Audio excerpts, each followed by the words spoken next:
Welcome to cook at home మంచి రుచి కోసం. పొంగలంటే అందరికీ ఇష్టమే. అయితే ఈరోజు రెగ్యులర్ బియ్యంతో కాకుండా చాలా హెల్తీగా కొర్రలతో పొంగల్ చేసుకుందాం. ఈ రోజుల్లో టేస్ట్‌తో పాటు హెల్త్ కూడా అంతే ఇంపార్టెంట్. అందుకే రెగ్యులర్ పొంగల్‌కి ఒక క్రేజీ ఆల్టర్‌నేటివ్‌తో మీ ముందుకొచ్చేసాను. టేస్ట్‌తో కాంప్రమైజ్ అవ్వకుండా సూపర్ లైట్‌గా ఉండే కొర్ర పొంగల్. టేస్ట్ చూస్తే అచ్చం మన గుడిలో తినే ప్రసాదం లాగానే ఉంటుంది. పిల్లల నుండి పెద్దవాళ్ళ వరకు అందరూ ఇష్టంగా తింటారు. ఈ వేడి వేడి కొర్ర పొంగల్‌ని కొబ్బరి చట్నీతో కానీ, స్పైసీ పల్లీ చట్నీతో కానీ, లేదంటే వేడి వేడి సాంబార్‌లో ముంచుకొని తింటే ఉంటుంది.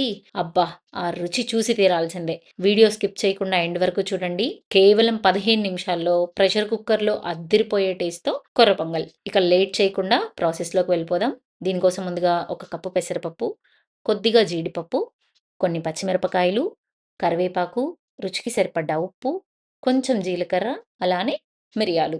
దీంతో పాటుగా రాత్రంతా నానబెట్టి పెట్టుకున్న ఒక కప్పు కొర్రలు. నానబెట్టుకునేటప్పుడే కొర్రల్ని బాగా కడిగి నానబెట్టుకోవాలి. ఖచ్చితంగా రాత్రంతా నానబెట్టిన కొర్రల్నే వాడుకోవాలి. లేదంటే ఆ సాఫ్ట్ వైబ్ ఏదైతే ఉందో అది మనం మిస్ అవుతాం పొంగల్లో. తర్వాత దీనికోసం స్టవ్ పైన కడాయి పెట్టి అందులో ఒక కప్పు పెసరపప్పుని వేసుకొని దోరగా వేయించుకోవాలి. పెసరపప్పు దోరగా వేయించుకుంటే ఆ వాసన వేరే లెవెల్‌లో ఉంటుంది. అలానే టేస్ట్ కూడా. ఖచ్చితంగా ఈ పెసరపప్పుని సిమ్‌లో పెట్టుకొని బాగా కలుపుకుంటూ వేపుకోవాలి. గోల్డెన్ కలర్ వచ్చేంత వరకు వేపుకోవాలి. ఇలా వేపుకున్న పెసరపప్పుని నేను డైరెక్ట్‌గా కుక్కర్‌లోనే తీసుకొని వాష్ చేయడానికని తీసుకున్నాను.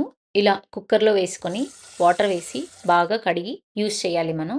అందులో నానబెట్టి పక్కన పెట్టుకున్న కొర్రల్ని వాటర్ తీసేసి యాడ్ చేస్తున్నాను నేను. ఇందులోనే నేను రుచికి సరిపడ్డ ఉప్పు వేసేసుకుంటున్నాను.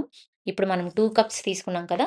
సో, 6 కప్స్ ఆఫ్ వాటర్ తీసుకోవాలి. 1:3 రేషియో. ఎప్పుడైనా సరే పొంగల్ చేసినప్పుడు ఈ మెజర్‌మెంట్ మీరు గుర్తుపెట్టుకోండి. ఇది కూడా ఒక చిన్న టిప్.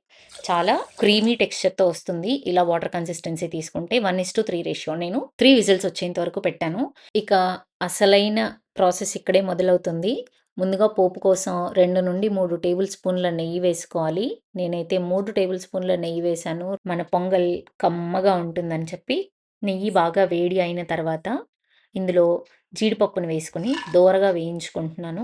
పూర్తిగా వేగిపోయేంత వరకు కాదు. కొంచెం కలర్ రాంగానే మిగతా ప్రాసెస్ స్టార్ట్ చేసుకోవాలి. చూసారా? ఇలా కొంచెం దోరగా వేగిన తర్వాత ఇందులో మిరియాలు కూడా వేస్తున్నాను. మిరియాలు కొంచెం చిటపటలాడేంత వరకు ఉంచాలి. తర్వాత జీలకర్ర యాడ్ చేశాను. అలానే కరివేపాకు కొంచెం ఎక్కువగా వేసుకోండి.